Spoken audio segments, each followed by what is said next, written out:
और राक्षस गए ब्रह्मा जी के पास। दैत्य ब्रह्मा जी के पास गए कि आप भेद करते हो, हम में और देवताओं में क्या अंतर है, और आप देवताओं को महत्व देते हो और दैत्यों को महत्व नहीं देते हो, कितनी गलत बात है।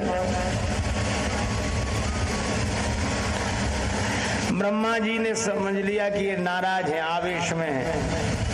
ब्रह्मा जी ने उनसे विवाद नहीं किया, बुद्धि के देवता हैं, सरस्वती के स्वामी हैं, देख लेना चाहिए कि एक तो ये राक्षसी स्वभाव के, दूसरे गर्म है। तो उत्तर तो ब्रह्मा जी भी दे सकते थे, लेकिन भैया बहुत ध्यान से सुनना, मैं देवताओं का और दैत्यों का अंतर बता रहा हूं। ब्रह्मा जी ने कहा कि ठीक है, देवताओं को भी एक दिन बुला लेते हैं और आप लोग भी आ जाओ, यहीं भोजन करना और यहीं बैठकर पंचायत करेंगे। ठीक है, दैत्य बुलाए गए, देवता बुलाए गए। ब्रह्मा जी ने कहा भाई भोजन, दैत्य बोले हम पहले करेंगे, हर जगह देवता प्रमुख बने रहते हैं, हमें भोजन पहले करा। देवता बोले कोई बात नहीं, हमसे बड़े यही कर लें। बैठ गए दैत्य भोजन करने के लिए। बड़ी बढ़िया कहानी है, ध्यान से सुनना। सामने थालियां लगा दी गई, तरह तरह के व्यंजन परोस दिए गए, सबके सामने भोजन की थालियां लगी हुई थी।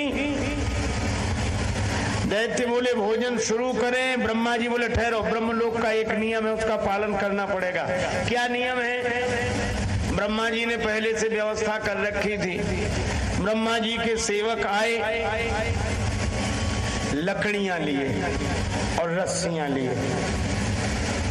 दैत्यों से कहा अपने दोनों हाथ आगे बढ़ाओ। सबने ऐसे हाथ आगे बढ़ाए और वो क्या करें, वो लकड़ियां ऐसे लगावे और रस्सी से बांध लें। सबके हाथों में लकड़ी लगाकर रस्सी बांध दी। अब आप कल्पना करना जरा, लकड़ी लगी हो, रस्सी बंधी हो तो हाथ मुड़ सकता है। और फिर कहा कि भोजन शुरू करो। कैसे किया होगा भोजन भगवान जाने। कि हाथ ऐसे आगे तो बढ़े, मुड़ नहीं सकते थे क्योंकि उस पर लकड़ी लगाकर रस्सी बांध दी गई थी। और कहा कि भोजन करो। आप कल्पना करो आपके साथ अगर ऐसा हो, कर सकते भोजन? जैसे उन्होंने लड्डू उठाया, अब लड्डू उठा के ऐसे ले जा रहे, अब मुंह हाथ तक नहीं पहुंचता, हाथ मुंह तक नहीं पहुंचता, मुड़ ही नहीं सकता। तो राक्षसों ने एक ही युक्ति सोची, ऐसे ले गए और लड्डू ऐसे ऊपर से ऐसे और मुंह खोला नीचे से, अब उसको छोड़ा। तो जरूरी है कि लड्डू मुंह में ही जाए, कभी नाक पे गिरता, कभी ठुड्डी पे गिरता, थोड़ा बहुत मुख में गिरता। आप कल्पना करो जब लड्डू की ये हालत है तो दाल साग पूड़ी का क्या हुआ होगा। दाल कैसे गिरा और पूड़ी कैसे ऊपर से गिरा, और दाल साग गिराए, भूखे थे बेचारे, कपड़ों पर गिरे, कपड़े खराब हो गए, बुरी हालत हो गई, पेट भरा नहीं, भूखे थे, बहुत क्रोध आया, लेकिन नियम था क्या करें। कुछ लोग बोले देवताओं को दे। ब्रह्मा जी बोले हो गया भोजन, रात हो गया हो गया हो गया, ठीक है, देवताओं को भी कराओ, उनके लिए भी यही नियम होना चाहिए। ब्रह्मा जी बोले है ही नियम, उनके लिए भी यही है। अब दैत्य बैठे देखें देवता क्या करते हैं। देवताओं के सामने भी भोजन की थालियां लगाई गई, उनके भी हाथ बांध दिए गए, लकड़ी और रस्सी से मुड़ नहीं सकते थे। पर देवता तो देवता हैं, उन्होंने सोचा कि हाथ अपनी ओर मुड़ सकता नहीं है, एक काम करें। क्या? मुड़ नहीं सकता, हाथ बढ़ तो सकता है। तो देवताओं ने सलाह की कि हम लोग एक लाइन में न बैठे। फिर बोले आमने सामने बैठ जाए। बोले इससे क्या होगा? बोले तुम हमें खिलाना, हम तुम्हें खिलाएंगे। अच्छा बोलो कितनी आसानी से भोजन हो गया। जरूरी कि हम अपना हाथ अपनी तरह मोड़े, नहीं मोड़ रहा कोई बात नहीं, जिधर बढ़ रहा है हम उसी को खिलाएंगे। और जब हमारा हाथ उसके लिए बढ़ेगा तो उसकी भी मजबूरी होगी, उसका हाथ भी हमारी ओर बढ़ेगा। देवताओं ने बड़े प्रेम से भोजन किया। दैत्य पछताते रह गए कि हमें ये अकल क्यों नहीं आई। उसके बाद बोले पंचायत हो जाए, क्या विशेषता है देवताओं की। ब्रह्मा जी बोले पंचायत तो हो गई, बस यही विशेषता है। जो दूसरों का भी ख्याल रखे वह देवता है, और जो अपना ही ख्याल रखे बस वही दैत्य है। पीने का आप देखो, जानवरों तक के नियम है, वे अपने धर्म से विचलित नहीं होते। पशु कभी धर्म से विचलित नहीं होता, इसीलिए तो उनके लिए कोई प्रवचन नहीं होता है ना, उन्हें सिखाना पड़ता। अच्छा आप देखो, गाय चाहे जितने दिन की भूखी हो, 5 दिन से कुछ खाने को न मिला हो, पर गाय के सामने मांस रख दो, कभी नहीं खाएगी, कभी नहीं खाएगी। और शेर चाहे 7 दिन का भूखा हो, हरी हरी घास रख दो, शेर कहता है कि मैं मांस खाने वाला हूं, घास नहीं खा सकता। गाय कहती है मैं घास खाने वाली हूं, मांस नहीं खाऊंगी। और भगवान ने उनके दांत भी उस तरह के बनाए हैं, शेर के दांत उस तरह के मांसाहारी जैसे दांत है, और गौ माता के दांत जैसे घास। पशु घास खाने वाला पशु, गाय बैल कभी मांस नहीं खाएंगे, मांस खाने वाले पशु कभी घास नहीं खाएंगे। एक आदमी ऐसा है, चाहे जो खिला ले, घास खा जाए, मांस खा जाए, और समझाओ तो आपकी खोपड़ी खा जाए। आप देखो, उनके भी धर्म हैं। मैंने कहीं सुना था, एक बार कुत्तों में झगड़ा हो गया, कुत्तों में। एक सज्जन बोले झगड़ा होता ही कुत्तों में है, लेकिन एक बात थी, बाकी के कुत्तों ने उसे नाराज होकर निकाल दिया, चल जा, जा। चला गया, मैं लौट कर नहीं आऊंगा। बाकी के लोग बोले आना भी मत, मिलाएंगे नहीं हम तुम्हें अपने समूह में। पर कुत्ता ही ठहरा, दूसरे दिन बाद आ गया, दूसरे ही दिन। तो बाकी के कुत्तों ने डांटा कि फिर तू लौट कर आ गया रे कलुआ, जा चला जा यहां से, अरे दल बदल हुआ, और तेरे लौट आने से हैरान हैं हम, और तुझे फिर दल में रख लें, क्या इंसान हैं हम आदमी हैं जो ऐसा करें? हम पशु हैं, हमारा भी धर्म है सिद्ध। अब तो किसी का कोई धर्म नहीं, न सोने का धर्म, न जागने का धर्म, न खाने का धर्म, न पीने का धर्म, न पहनने का धर्म, न पंथ सोई जो यही मन भावा, जिसे जो अच्छा लगे बस वही रास्ता है। तो भगवान ने कहा कि जब सब मनमुखी हो जाएगा तो धर्म के अनुसार चलेंगे कैसे? तो भगवान धर्म की स्थापना के लिए आए। हमारा सोना भी भगवान से जुड़े, जागना भी भगवान से जुड़े, भोजन भी भगवान से जुड़े, वस्त्र भी भगवान से, आभूषण भी भगवान से। फिर इंद्रियों को जोड़े, सुनना भी भगवान का नाम, बोलना भी भगवान का नाम, देखना भी भगवान। ये धर्ममय जीवन। और भगवान श्री कृष्ण कहते हैं यत् करोसि यदश्नासि यज्जुहोसि ददासि यत् तपस्यसि कौन्तेय तत् कुरुष्व मद अर्पणम। तुम जो करो, जो भोजन ग्रहण करो, यत् करोसि यदश्नासि यज्जुहोसि जो हवन करो, ददासि यत् जो दान करो, जो तप करो, तत्कुरुष्व मदार्पणम वह सब मुझे अर्पित कर दो, बस जीवन धन्य हो जाए।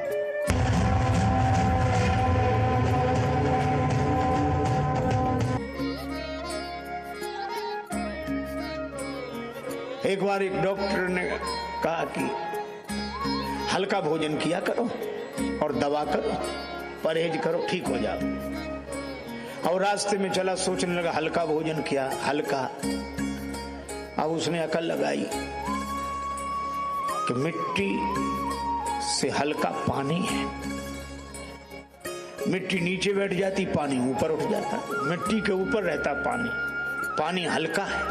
फिर सोचने लगा कि पानी के ऊपर घी तेल डाल दो, तो पानी के ऊपर तैरता है घी तेल, तो पानी से हल्का घी तेल, और फिर घी तेल में जो सिके पूड़ी पराठा वो उससे भी हल्का।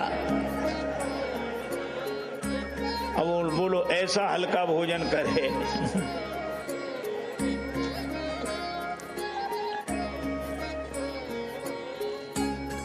गुरु जी ने जो कहा वही करना चाहिए, क्योंकि सदगुरु वैद्य वचन विश्वासा, संयम यहाँ न विषय कहे आशा। कभी आपने सोचा कि हमारे जीवन की कालीमा क्या है?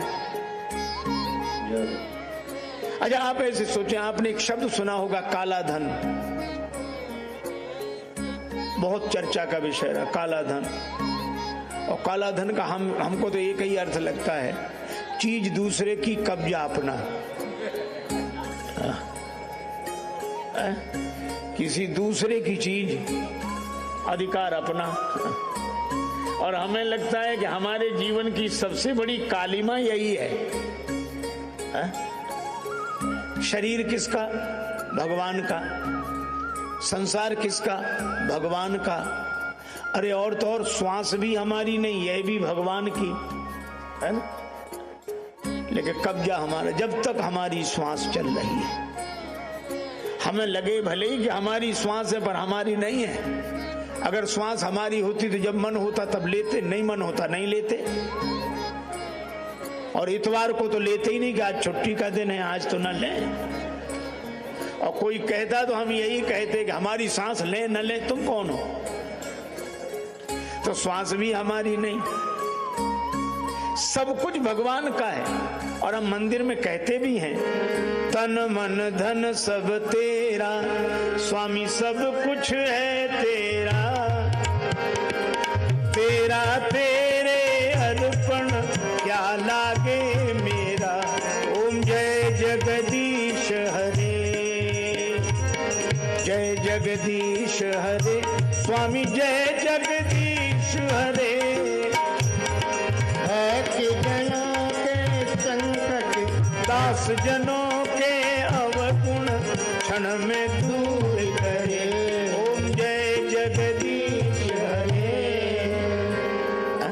सब भगवान का है, यह तो हम कहते हैं, तो है ही भगवान का। लेकिन सच्चाई से बोलना, हमने मान किसका रखा है? भगवान का तो हम ऐसे कहते हैं जैसे कोई संत अपने घर में पधारे हैं तो हम संत के चरणों में प्रणाम करके कहते हैं महाराज आपका ही है, ये घर आपका, ये परिवार आपका।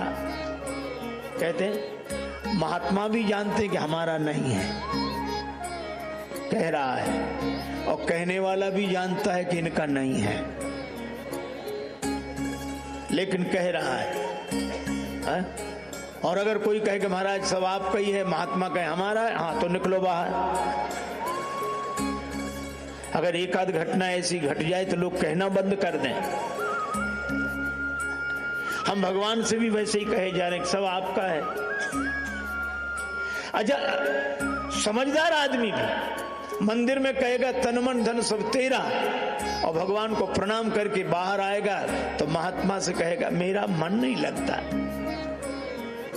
भगवान हंसते कि अभी कह रहा था कि तन मन धन सब तेरा, और अब कह रहा मेरा मन नहीं लगता। यही कालिमा है। एक सज्जन प्रार्थना कर रहे थे तन मन धन सब तेरा, प्रभु सब कुछ है तेरा, और इस पंक्ति पर ज्यादा जोर देकर प्रभु सब कुछ है तेरा। एक महात्मा सुन रहे थे, वो हंस रहे थे। उसको बड़ा बुरा लगा कि हम प्रार्थना कर रहे हैं, महात्मा हंस रहे हैं। प्रार्थना पूरी होने दो तब बात करता हूं। प्रार्थना पूरी होते ही गया, महाराज हम प्रार्थना कर रहे थे, आप हंस रहे थे। महात्मा बोले हम तो जो कर रहे थे तो करे, तुम क्या कर रहे थे? कहा हम प्रार्थना कर रहे थे। कि तुम प्रार्थना कर रहे थे कि हमारा हंसना देख रहे थे? वो बोला महाराज हम दोनों ही काम कर रहे थे। महात्मा बोले तुम दोनों ही काम करते हो इसलिए तो हम हंस रहे थे। वाणी से कहते हो तन मन धन सब तेरा, पर मन से पूछो, मन भीतर ही भीतर कहता तन मन धन सब मेरा, प्रभु सब कुछ है मेरा। आज के आदमी की नीयत तो इतनी खराब है कि प्रभु पड़ोसी का भी मेरा। और इसका बस चले तो भगवान से भी कह दे, मेरा मुझको दे दो क्या लागे तेरा। यह हमारा स्वभाव है। देखो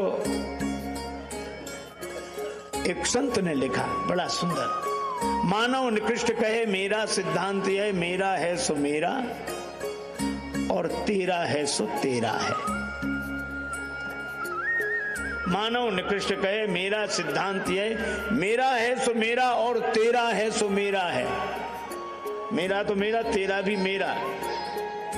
और मध्यम मनुष्य की विनीति है प्रवृत्ति देखी, वो कहते मेरा है सो मेरा और तेरा है सो तेरा है।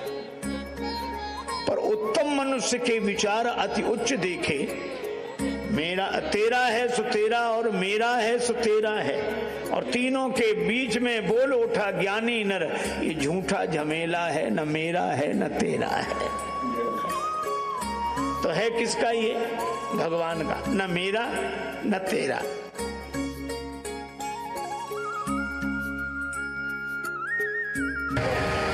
एक बार एक विदेशी कुत्ता, विदेश से कुत्ता अपने देश भारत में आया है। तो कल्पना है आया होगा तो हवाई जहाज से उतरा होगा कि नहीं? उतरा तो जैसी कि परंपरा है, हर एक अपने समाज के प्राणी को हर कोई चाहता है, तो यहाँ के कुत्ते स्वागत के लिए गए। वो उतरा, कुत्तों में जैसा होता है पूंछ हिलाकर, उधर से आए तो उसने पूंछ हिलाई, तो यहाँ वालों ने हिलाई। यहाँ के कुत्तों ने कहा कि आपके चरण स्पर्श से धरती धन्य हो गई। कुत्तों के भी चरण स्पर्श से धरती धन्य हो जाती अगर वो विदेशी हो तो। आप कहाँ रहने, कहाँ घूमने का विचार है? कहाँ जाएंगे ताकि व्यवस्था वहाँ की जाए वैसी? बोला कहाँ आप तो यहीं रहेंगे, यहीं बसेंगे, यहीं की नागरिक, यहीं रहेंगे। तो यहाँ वाले को तो बाहर बोली तो बड़ी खुशी हुआ मन से, बोले काहे को, यहाँ तो हम ही काफी हैं, तुम काहे को। लेकिन उन्होंने कहा कि तुम्हारा स्वास्थ्य तो अच्छा दिखता है, तो जहाँ जिस देश से आए हो क्या वहाँ खाने पीने की सुविधा? अरे यहाँ से बहुत अच्छी सुविधा खाने पीने की। वहाँ जलवायु क्या कहने, वहाँ का जलवायु बहुत अच्छा। कहा जब तुम्हारे वहाँ सब कुछ अच्छा है तो यहीं क्यों रहना चाहते हो? बोला एक कारण है। क्या? बोले खाने पीने को वहाँ अच्छा, जलवायु वहाँ अच्छा, फिर यहाँ क्यों रहना चाहते? बोले एक ही कारण है। क्या? बोले भौंकने की उतनी सुविधा वहाँ नहीं है जितनी यहाँ।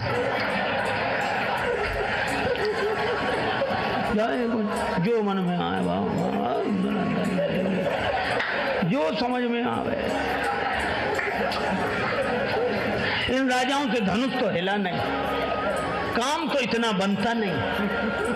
ले उछड़ा ऐसी, सीता जी को छुड़ा लो, पकड़ कर दोनों भाइयों को बांध लो, जनक जी सहायता करें तो उनको भी युद्ध में जीत लो, वहीं बैठे रहे, हिले तक नहीं अपनी जगह से।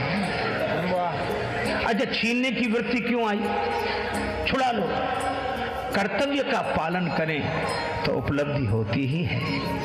कर्तव्य का पालन जिनसे नहीं होता वो छीनने की वृत्ति आ जाती है। ऐसे छीन लो, इसे छुड़ा लो, ऐसे। अब राम जी तो चुप, लक्ष्मण जी को बड़ा क्रोध आया। भूप वचन सुन इत उत तकहीं। राजाओं की बात सुनकर कभी लक्ष्मण जी इधर देखते, कभी उधर देखते हैं। इधर उधर इसलिए देखते हैं कि किधर से आवाज आ रही, कौन है, पर वो दिखे नहीं, हल्ला मचे बस इधर।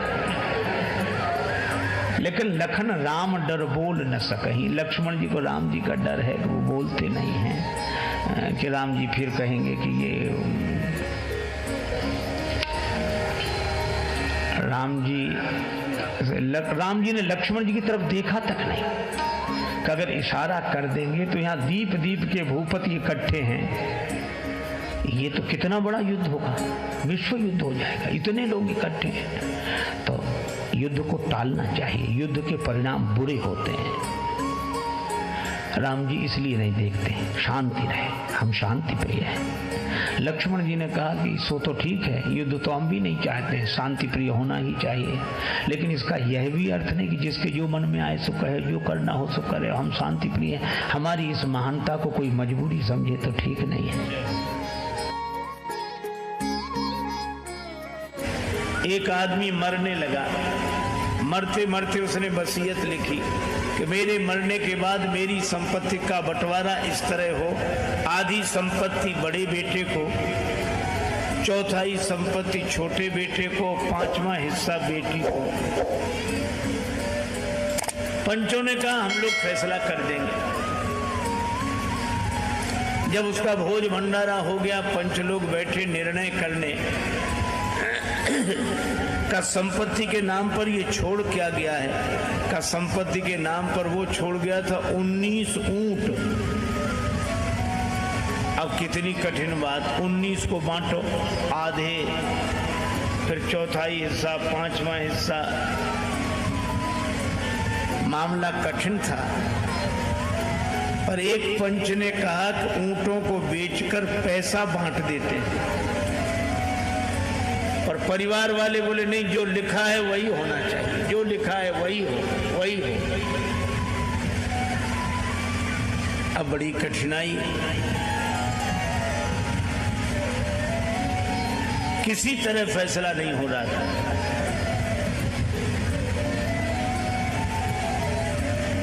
संयोग की बात, एक आदमी अपने ऊंट पर बैठा निकला और उसने देखा कि 19 ऊंट खड़े हैं। पूछा मामला क्या है। जब उसे पता लगा तो बोला मरने वाला मेरा मित्र था, आज उसकी समस्या उलझ गई तो हमारी उलझ गई, हम अपना ऊंट दान देते, इस संपत्ति में मिला लो, फिर बंटवारा कर दो। अच्छा, जब उसने अपना ऊंट दिया तो ऊंट कितने हो गए, कितने हुए, 20। अब करो बंटवारा, बड़ा आसान है। आधी संपत्ति बड़े बेटे को तो 20 के आधे 10 ऊंट दे दिए गए बड़े बेटे को। चौथाई हिस्सा छोटे बेटे को तो 20 का चौथाई हिस्सा 5 दे दे गए छोटे बेटे को, तो 10 5 15, और 5वां हिस्सा बेटी को, तो 20 का 5वां हिस्सा 4 बेटी को दे दिए गए।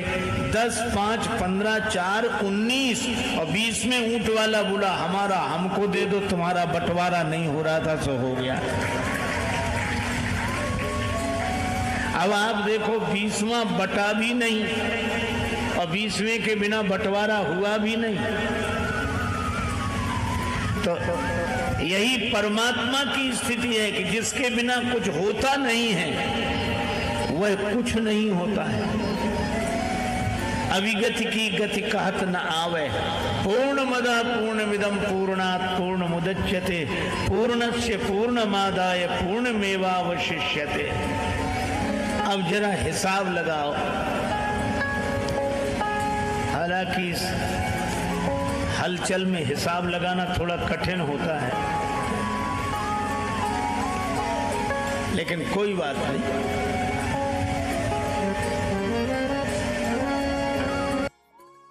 अगर आपको यह वीडियो पसंद आई हो तो हमारे चैनल रामायणी को सब्सक्राइब करें और इस वीडियो को लाइक करके महाराज जी के लिए अपना प्यार प्रकट करें।